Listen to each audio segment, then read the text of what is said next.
చూసుకుంటే ఇప్పుడు సమస్య పోలవరానికి ఇందాక మీ ఉపోద్ఘాతంలో నిధులు లేమి అన్నారు విజయ్ గారు. నిధులు లేమి కాదు సమస్య. ఇక్కడ సమస్య ఏంటంటే సాంకేతిక సమస్యలు పెద్ద ఎత్తున వచ్చాయి.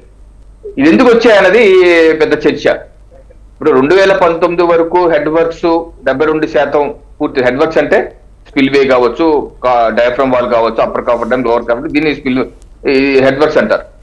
ఈ హెడ్ వర్క్స్ 72% పూర్తయినా గత 5 సంవత్సరాల్లో కేవలం 2%, 3% మాత్రమే పూర్తవగలిగింది. దీనికి మేజర్ ప్రాబ్లం ఎక్కడ మేజర్ ప్రాబ్లం వచ్చిందంటే, ప్రభుత్వం మారాక జగన్మోహన్ రెడ్డి గారు వచ్చాక ప్రమాణ స్వీకారం చేసిన సాయంత్రానికి ఒక ప్రకటన చేశారు. వెంటనే పోలవరంలో చేసే పనులు ఎక్కడిదక్కడ ఆపేయండి అన్నారు. ఎక్కడిదక్కడ ఆపేయమన్నారు. ఆపవలసి వచ్చింది. మళ్ళీ జూలై 29, 2019 ఆయన ఒక ప్రకటన ఇచ్చి అక్కడ ఉన్నటువంటి నవయోగ కన్స్ట్రక్ట్ ఏదైతే స్పిల్వే వర్క్ చేస్తున్నారో వాళ్ళందరూ మీ సైట్ ఖాళీ చేసి పోండి అన్నారు. రివర్స్ టెండరింగ్ అన్నారు. రివర్స్ టెండరింగ్ అని చెప్పి నేనేదో ఆదా చేస్తాను, 700 కోట్లు ఏదో ఆదా చేస్తాను అని చెప్పి అన్నారు. కానీ ఇక్కడ ఏదో అవినీతి జరిగిపోయింది, 3000 కోట్ల వరకు నేను రికవరీ చేస్తాను, మళ్ళీ ఆ కాంట్రాక్టర్ ముక్కుపుండి అన్నారు. కానీ ₹1 రికవరీ చేసిన లేదు. రివర్స్ టెండరింగ్ అనే సమయం వేస్ట్ అయింది. మళ్ళీ నవయోగాన్ని మార్చి మెగాని తీసుకొచ్చారు. అప్పుడే కేంద్ర ప్రభుత్వం కావచ్చు, పోలవరం ప్రాజెక్ట్ అథారిటీ గారు చాలా స్పష్టంగా చెప్పారు, ఇప్పుడు పోలవరం పనులు చాలా క్రిటికల్ దశలో ఉన్నాయి. ఈ యొక్క దశలో ఏ ఒక్క నిమిషం ఆపినా సరే ప్రాజెక్ట్ కి ఇబ్బంది.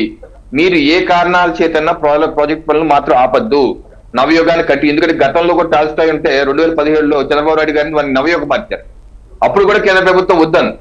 అయితే టాల్స్టాయ్తో ఉన్నటువంటి వాళ్ళు ఐపీ పెట్టేయటం, దివాలా ఎత్తేయటం, నితిన్ గడ్కరీ గారి ఇంటికి స్వయంగా చంద్రబాబు నాయుడు గారు వెళ్ళి ఎక్స్ప్లెయిన్ చేసి ఇది సమస్య అని చెప్పి మార్పించారు. సరే, అక్కడ ఒక తాత్సారం అయింది. మళ్ళీ మీరు రివర్స్ టెండరింగ్ అని చెప్పి మళ్ళీ ఈ కాంట్రాక్ట్ నవయోగాన్ని నుంచి మెగాకి మారుస్తారంటే సమయం వృధా అయిపోతూ వద్దు. దీనివల్ల ఇప్పుడు క్రిటికల్ ఫేజ్ లో ఉంది. ఇప్పుడు చకచక పనులు జరిగిపోతే పూర్తయిపోతే డిసెంబర్ 2020 కల్లా పూర్తి అయిపోతే మీరు ఏ మాత్రం ఆపద్దు అన్నారు. పీపీఏ కూడా చెప్పింది పోలవరం ప్రాజెక్ట్ అదంటే ఆపద్దు, అయినా సరే వినలేదు.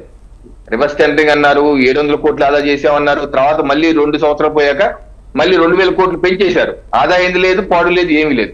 దీనివల్ల ఏమైందంటే స్థూలంగా విజయ్ గారు 15-16 మాసాలు ఏ పని చేయకుండా సైట్ లో ఉండిపోవాల్సి వచ్చింది. ఏ పని చేయలేదు. దాని కారణంగా 2020లో వర్షాకాలంలో 25 సంవత్సరాలు ఎప్పుడు చూడని వరద గోదావరికి వచ్చేసి గోదావరి నది గర్భంలో వేసినటువంటి డయాఫ్రమ్ వాల్, గోదావరి నది గర్భం లోపల ఒక 25 అంతస్తులు మేడ ఎంత ఎత్తు ఉంటుందో అంత పెద్ద 70 మీటర్లు ఒక ఐరన్ బాల్ లాగా ఉంటుంది అనుకోండి. ఐరన్ బాల్ లాగా నది గర్భంలో ఉంటది, కింద నుంచి వాటర్ వెళ్ళిపోకుండా. ఆ యొక్క వాలు ఆ యొక్క 2020 వరదకి ఆ యొక్క వాలు డ్యామేజ్ అయిపోయింది. 1.7 కిలోమీటర్స్ వరకు డ్యామేజ్ అయిపోయింది. పెద్ద పెద్ద అగాధాలు ఫామ్ అయిపోయింది. ఈ విషయం తెలుసుకుంటే 2 ఏళ్ళు పట్టింది. మళ్ళీ 2022లో కూడా వరదలు వచ్చింది. దాన్ని అధ్యయనం చేయడానికి సమయం పట్టింది. నేషనల్ హైడ్రో పవర్ కార్పొరేషన్ గతం వాళ్ళు సిక్కిం లో ఒక నది పైన డ్యామ్ కట్టారు. ఇటువంటి సమస్యలు వాళ్ళు పరిష్కరించారు అన్నమాట.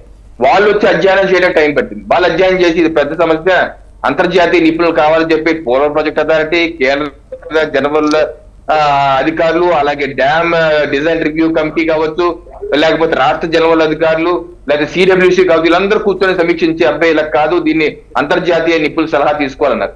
ఇప్పుడు సమస్య ఏంటంటే అక్కడ ఉన్నటువంటి సమస్యలు 4-5 ఉన్నాయి. ఒకటి, డయాఫ్రమ్ వాల్ డ్యామేజ్ అయిపోయింది. దాన్ని ఏం చేయాలి? కొత్త నిర్మాణం చేయాలా, ప్యాచ్ వర్క్ చేయాలా? నెంబర్ 2, ఏదైతే upper coffer dam, lower coffer dam లో పూర్తి అయింది కానీ సీపేజ్ వచ్చేస్తుంది. అది దాని లైఫ్ టైం 3-4 ఏళ్ళు. అది కట్టి ఆల్రెడీ 4 ఏళ్ళు అయిపోయింది. లైఫ్ టైం అయిపోతుంది, కింద నుంచి సీపేజ్ వచ్చేస్తుంది. ఆ సీపేజ్ ఎలా ఆపాలి? అలాగే నెంబర్ 3, గైడ్ బండ్ కుంగింది. గైడ్ బండ్ సమస్య, అదో సాంకేతిక సమస్య, దాన్ని ఏ రకంగా సెపరేట్ చేయాలి? నెంబర్ 4, గ్యాప్ 1, గ్యాప్ 2, గ్యాప్ 3 అని చెప్పేసి ఎత్కం రాక్ డ్యామ్ కట్టాలి, దాని పక్కన ఉంటాయి, అవి కూడా డ్యామేజ్ అయ్యాయి. సో ఇటువంటి సాంకేతిక సమస్యల మీద అంతర్జాతీయ నిపుణులు సలహాలు తీసుకొని ముందుకు వెళ్ళాలి అన్నది ప్రస్తుతం సమస్య.